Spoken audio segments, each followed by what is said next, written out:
Okay, ಇನ್ನು ಆರೋಗ್ಯದ ಬಗ್ಗೆ ಒಂದು ಸ್ವಲ್ಪ ಟಿಪ್ ಕೂಡ ಕೊಡ್ತೀವಿ ನಾವು. ಹಾಗಾಗಿ ಅಸ್ತಮಾ ಹೇಗೆ ಬರುತ್ತೆ, ಅದರ ಪರಿಹಾರದ ಬಗ್ಗೆ ತಿಳಿಯೋಣ ವೈದ್ಯ ಮಿತ್ರರಿಂದ.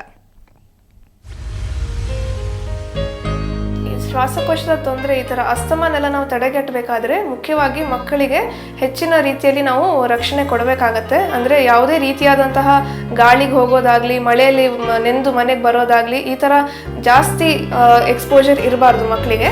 ಅದೇ ರೀತಿಯಲ್ಲಿ ಊಟೋಪಚಾರದ ವಿಷಯದಲ್ಲಿ ಹೆಚ್ಚಿನ ಮಟ್ಟದಲ್ಲಿ ಮೊಸರು, ಮಜ್ಜಿಗೆ, ಈ ಥರ ಹುಳಿ ಪದಾರ್ಥನ ಸೇವಿಸೋದು ಕಡಿಮೆ ಮಾಡಬೇಕಾಗತ್ತೆ.